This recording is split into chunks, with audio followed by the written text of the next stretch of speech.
Assalamualaikum warahmatullahi wabarakatuh. Salam sejahtera untuk kita semua.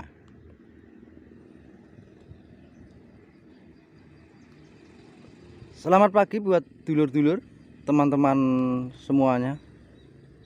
Mudah-mudahan di pagi hari ini kita masih diberikan kesehatan, sehat lahir batin, sehingga kita bisa beraktivitas seperti biasanya. Khususnya buat dulur-dulur teman-teman semua yang sedang menanam melon, mudah-mudahan diberikan kelancaran, tanamannya sehat, tanamannya bagus, diberikan kelancaran sampai finish, nanti bisa menghasilkan buah yang bagus pula, sehingga juga mendapatkan rezeki yang bagus pula, menjadikan rezeki yang barokah manfaat dunia akhirat. Amin ya rabbal alamin. Dulur-dulur, teman-teman semuanya yang saya hormati, beberapa hari tidak berjumpa, mudah-mudahan kita masih semangat dalam beraktivitas. Di pagi hari ini kita sedang berada di lahan, yaitu di lahan melon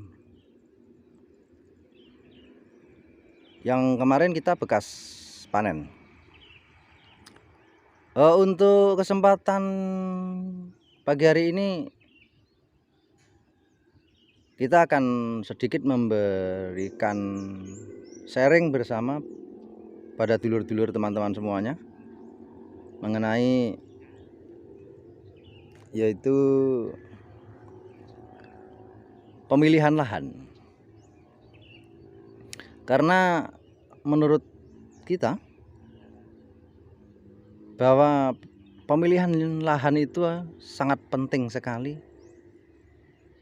dalam mempersiapkan budidaya melon khususnya.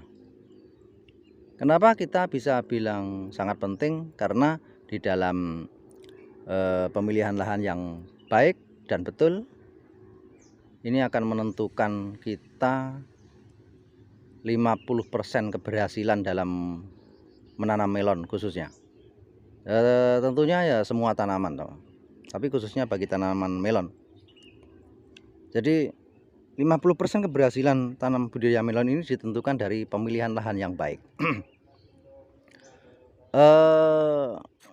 Sedikit kita akan sharing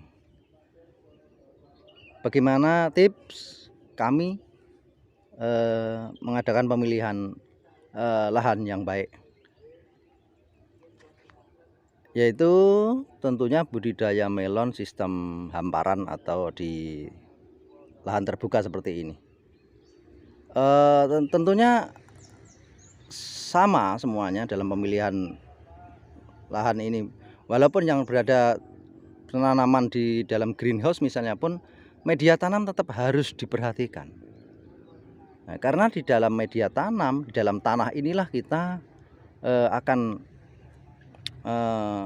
menanam yang nantinya di situ akan kita dapatkan pertumbuhan melon yang baik dan tentunya sehat. Oke dulur-dulur teman-teman, sedikit kita akan sharing tip bagaimana memilih lahan yang baik untuk lahan baru. Jadi yang pertama kali, pemilihan lahan yang perlu kita perhatikan adalah satu, pastikan bahwa sistem pembuangan air di dalam lahan kita ini lancar. Dalam arti melon ini tidak baik untuk tergenang air. Oleh sebab itu pembuangan air, parit pembuangan air harus lancar. Jadi kalau kita memilih lahan di persawahan misalnya untuk kita tanami melon, yang pertama kali kita perhatikan ya bagaimana pembuangan airnya. Kalau pembuangan airnya tidak lancar, dalam arti tempat lahan tersebut selalu tergenang air, itu menurut saya tidak baik untuk ditanami melon, karena yaitu tadi nanti dia akan selalu tergenang air dan melon itu tidak suka dengan air yang selalu tergenang tinggi, apalagi penanaman di musim penghujan. Nanti kita akan susah untuk membuang air hujan. Begitu. Itu tip yang pertama. Untuk tip yang kedua, yaitu pastikan bahwa lahan yang akan kita tanami ini adalah steril dari hama, steril dari hama. Maksudnya bahwa kalau kita akan menanam melon di satu lahan itu, pastikan bahwa di sekitar lahan yang akan kita tanam ini tidak ada endemik hama yang sudah ada. Contohnya misalnya di tempat sekitar kita itu ada tanaman palawija yang sudah produksi, yang sudah tua, seperti kacang panjang ataupun terong ataupun sawi dan palawija yang lain. Karena apa? Walaupun bagaimana, di dalam tanaman yang sudah tua itu pastinya akan ada hama walaupun sedikit banyak. Apalagi kalau di sekitar itu ada serangan hama. Nah, itu yang kita takutkan nanti pada waktu kita sudah mulai menanam, terus tanaman di lingkungan kita itu yang ada hama-hama itu, mereka setelah selesai mereka dibongkar, hamanya akan pergi ke tempat kita. Nah, itu kita tanggulangi juga.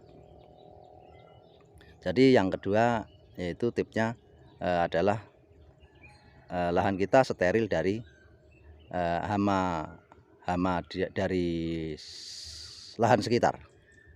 Itu. Untuk yang tip yang ketiga, yaitu pastikan bahwa tanah kita itu baik, dalam arti baik yaitu standarnya baik untuk ditanami.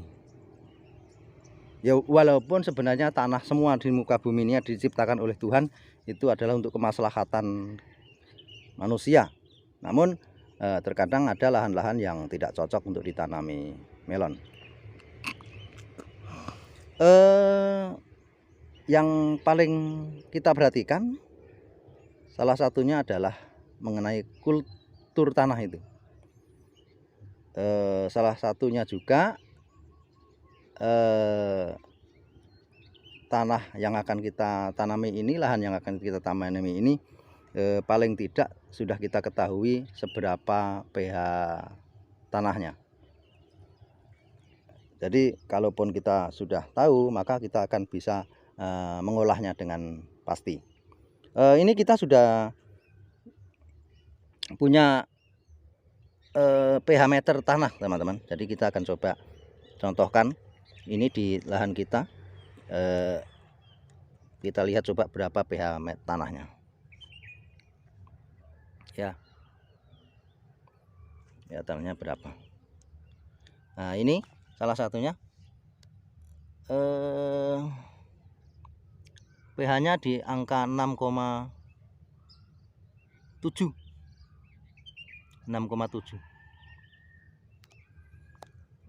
Coba kita lihat di tempat yang lain. Karena tanah itu tidak sama, walaupun satu lahan kadang-kadang berbeda-beda antara atas dan bawah, kadang-kadang berbeda, teman-teman.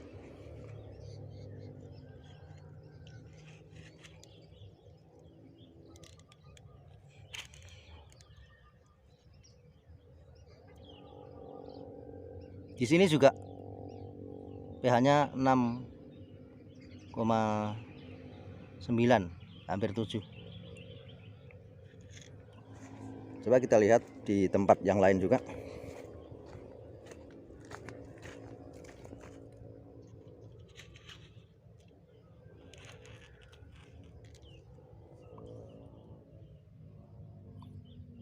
Di sini pH-nya juga 6,5, 6,6.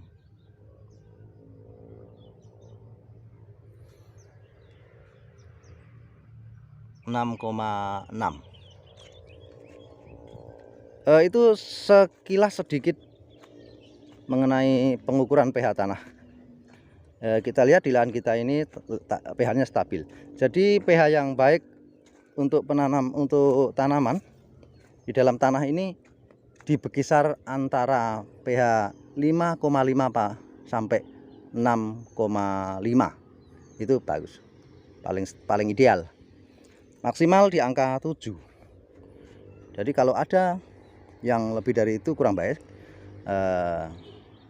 Apalagi yang kurang dari itu tanaman tidak akan bisa hidup walaupun kita berikan pupuk yang banyak pun. Namun kalaupun nanti misalnya di tempat lahan itu kok pH-nya rendah, maka kita tinggal memberikan untuk meningkatkan pH ini kita berikan kapur pertanian seperti kapur dolomit, kapur petroces atau yang merek-merek yang lain, sama saja semuanya bagus. Tinggal kita berikan saja untuk meningkatkan pH. Kalau misalnya dulu teman-teman semua tidak mempunyai alat ukur pH tanah, ya sebaiknya setiap pengolahan lahan kita berikan saja kapur dolomit atau kapur pertanian tadi, ya agar supaya tanah ini bisa stabil pH-nya. Begitu.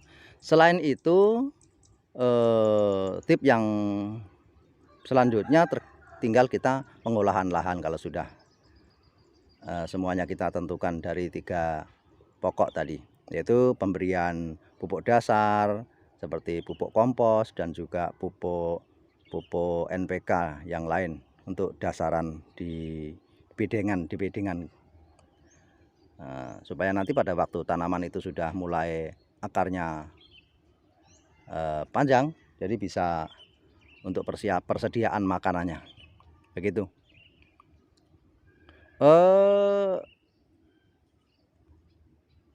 Sekali lagi kita sampaikan bahwa pemilihan lahan ini sangat penting. 50% keberhasilan budidaya melon adalah pada pemilihan lahan yang baik. Setelah itu nanti dalam penanaman budidaya melonnya kita tinggal merawatnya dengan yang sebaik-baiknya. Kalau penanaman kita itu dirawat dengan baik, yaitu dengan pemberian nutrisi yang pas, waktu yang pas, dan dengan cara yang pas, maka insya Allah tanaman akan tumbuh maksimal. Begitu. Kurang lebih itu yang kita sedikit sharingkan dulur-dulur teman-teman semuanya mengenai pemilihan lahan untuk tanam melon. Mudah-mudahan bermanfaat. Ini di lahan kita, lahan bekas. Insya Allah di besok kita akan buatkan video juga sharing bagaimana cara pengolahan lahan bekas, karena menurut kita sedikit berbeda pengolahan lahan baru dan pengolahan lahan bekas. Tujuannya supaya tanaman ini siap kita tanam, tanah ini sudah siap untuk ditanami. Begitu teman-teman, dulur-dulur, sedikit informasi tip dari kita, mudah-mudahan bermanfaat. Kurang lebihnya mohon maaf jika ada kesalahan. Saran dan masukan dari dulur-dulur selalu kita nantikan, mudah-mudahan kita bisa maju bersama dalam budidaya melon khususnya.